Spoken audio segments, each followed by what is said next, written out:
여러분 안녕하십니까? 헬로티비 뉴스입니다. 양주시는 해마다 인구가 늘고 있지만 의료 인프라가 부족한 게 사실입니다.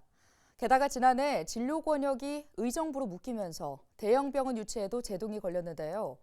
최근 복지부가 진료 권역을 다시 분류할 가능성을 내비쳤습니다. 보도에 김신혜 기자입니다. 보건복지부가 지난해 병상수급 기본시책을 발표하고 전국 지자체를 70개 중진료권으로 분류했습니다.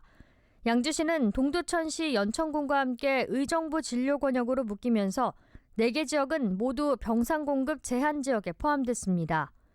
병상공급 제한지역은 300병상 이상을 갖춘 병원을 짓는 등 추가 병상 공급이 제한되고 기존 병상 수도 점차 줄이도록 권고되는 지역입니다. 인구 26만 도시에 응급수술이 가능한 대형 병원이 하나도 없어 해마다 병원 유치에 힘써오던 양주시의 계획에도 차질이 생겼습니다.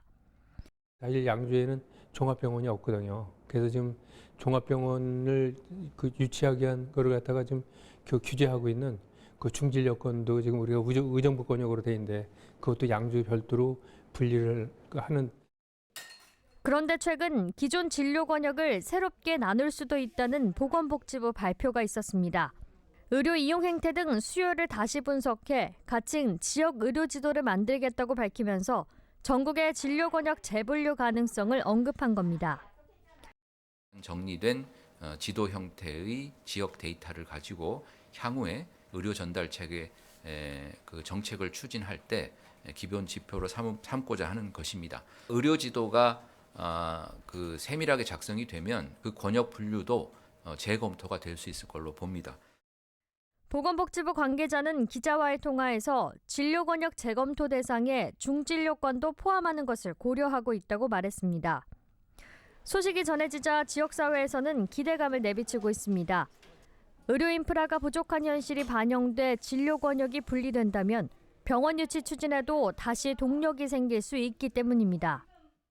환영하는 입장이죠. 불합리했던 그런 의료에 대한 혜택을 못 받았던 부분들을 이번 기회에 뭔가 이제 명확하게 조금 재정립을 해서 양주시뿐만이 아니라 의료시설이 좀 부족했던 북부 지역들이 유치나 이런 부분에 대해서 적극적으로 나서지 않을까 싶습니다.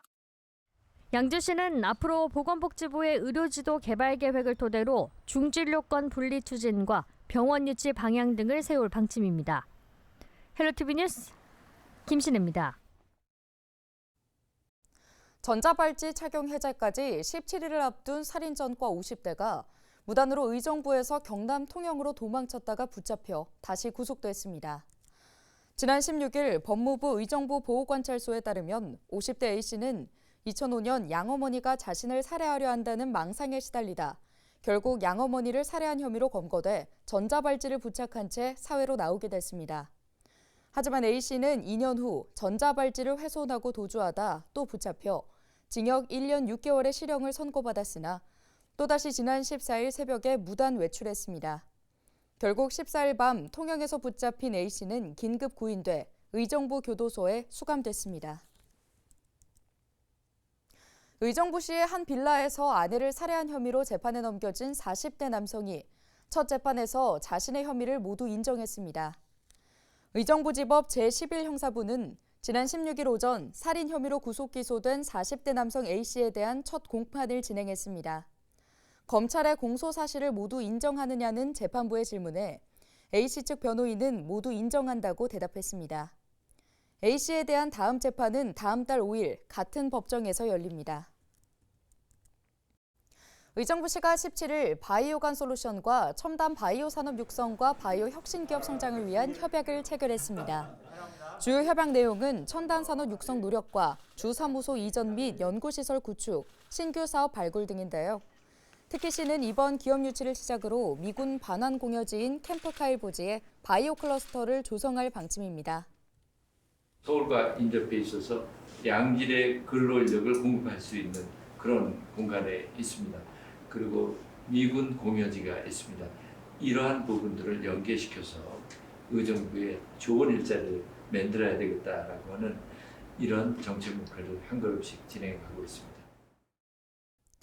시민사회단체가 자질이 의심되는 현역 국회의원들에 대한 공천 배제를 촉구하고 나섰습니다. 경제정의실천시민연합은 17일 자질 검증을 통해 현역 의원들 중 34명의 공천 배제와 검증을 촉구해야 하는 72명에 대한 명단을 발표했는데요. 자질 검증 기준은 대표 발의가 저조한 것을 비롯해 본회의와 상임위 결석률, 사회적 무리와 의정활동 기간 부동산 과다 매입, 성실한 의정활동이 의심되거나 투기성 상장 주식 과다 보유, 반개혁 입법 활동 등 8가지 항목입니다. 우선 공천 배제에는 국민의힘 16명, 더불어민주당 13명, 무소속 등 5명이 명단에 포함됐습니다. 경실련은 해당 내용을 각 정당별로 전달하고 철저한 검증과 투명한 공천 심사 과정 공개를 촉구할 계획입니다. 정부가 오는 2025년 말까지 인천국제공항이 위치한 영종도와 인천 송도 국제도시를 잇는 인천대교에 자동차 통행료 인하를 추진합니다. 국토교통부는 인천대교 통행료 인하 관련 절차를 상반기 내에 착수한다고 밝혔는데요. 인천대교의 통행료는 2025년 말부터 현행 5,500원에서 2,000원으로 약 60% 인하하기로 하고 관련 절차를 상반기 내에 착수하기로 사업 시행자와 합의했습니다. 올해 초 인천대교 사업 시행자의 통행료 인하 계획서 제출을 시작으로 실시 협약을 변경하는 협상도 연내에 착수할 방침입니다. 한국도로공사와 인천국제공항공사의 공동 선투자 방식에 따른 공동출자 형태의 특수목적 법인도 연내에 설립할 계획입니다.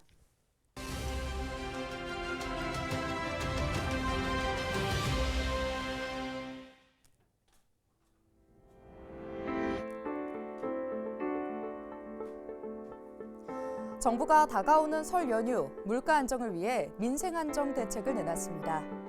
정부는 840억 원의 예산을 투입해 성수품의 가격 부담을 줄이기로 했는데요.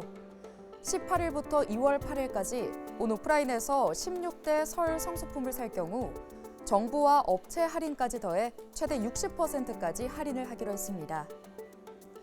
일주일 단위로 1회 5만 원 이상 결제 시 1인당 최대 3만 원까지 할인받을 수 있는데요. 전통시장부터 대형마트, 온라인몰까지 사용할 수 있는 곳이 많습니다. 정부는 장애인과 기초생활수급자, 차상위 계층 등 취약계층의 전기요금 인상을 1년 더 유예하기로 했고 연매출 3천만 원 이하 영세 소상공인들에게 1인당 20만 원씩 전기요금도 지원하기로 했습니다. 3월 말부터는 제2금융권 대출을 받은 소상공인 약 40만 명에게 최대 150만 원의 이자도 환급하고 중저신용 소상공인 대환대출을 신설해 저금리 대출로 갈아탈 수 있도록 할 계획입니다. 이 밖에도 다양한 지원책들이 있는데요. 설 연휴를 앞두고 꼼꼼히 확인하셔서 고물가 부담을 조금씩 줄여보시기 바랍니다. 지금까지 데일리 브리핑이었습니다.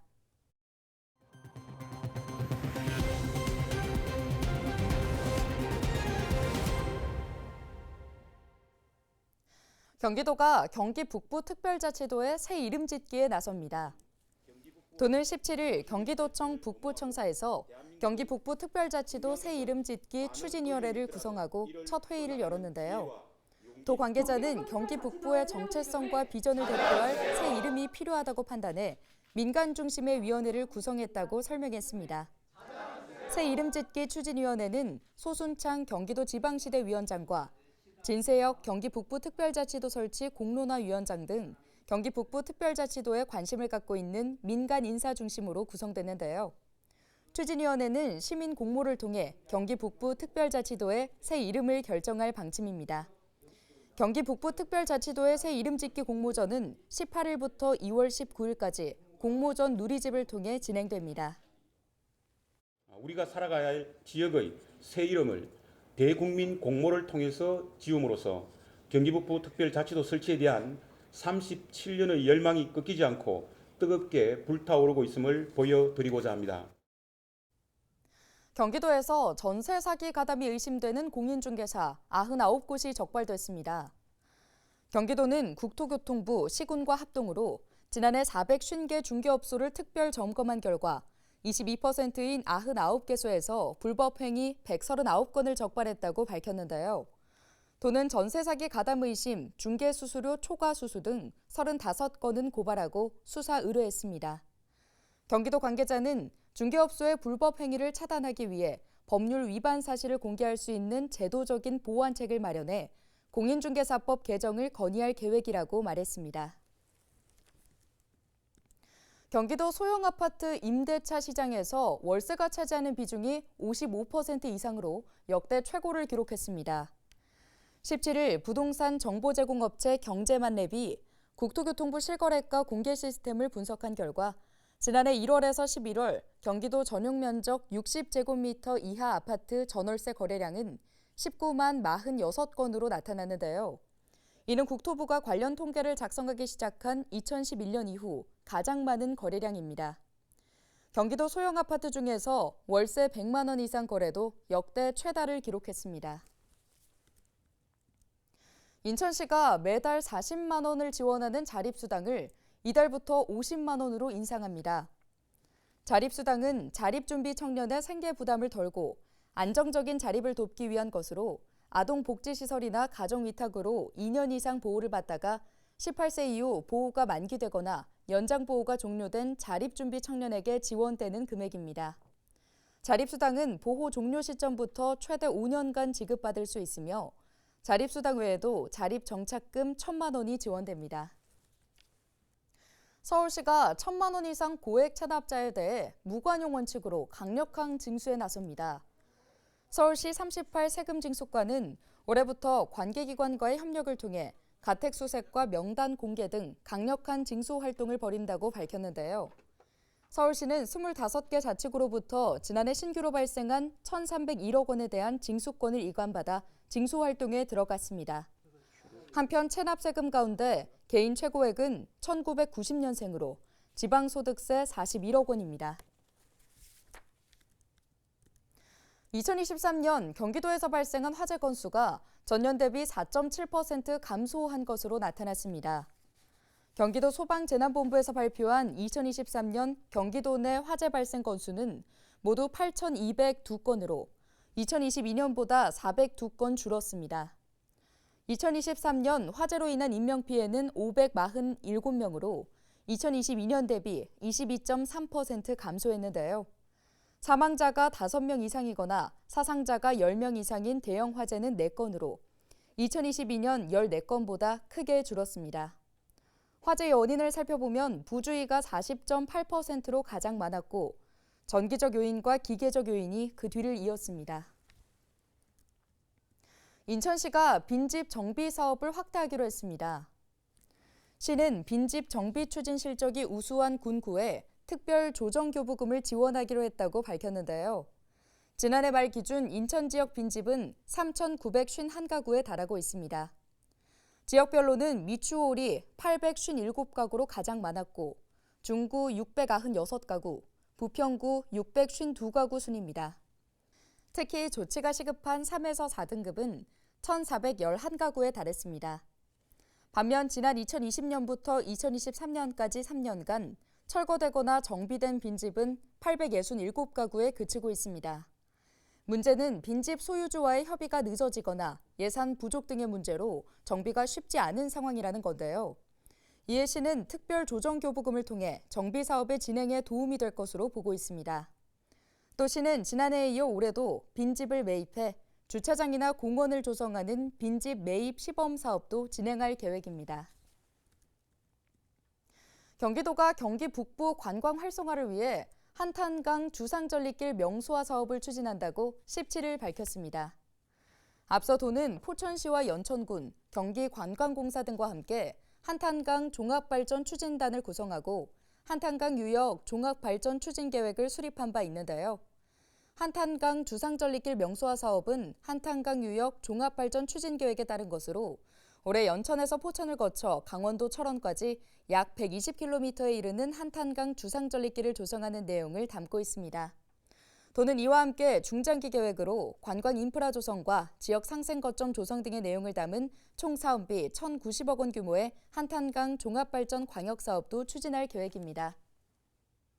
뉴스를 마칩니다. 고맙습니다.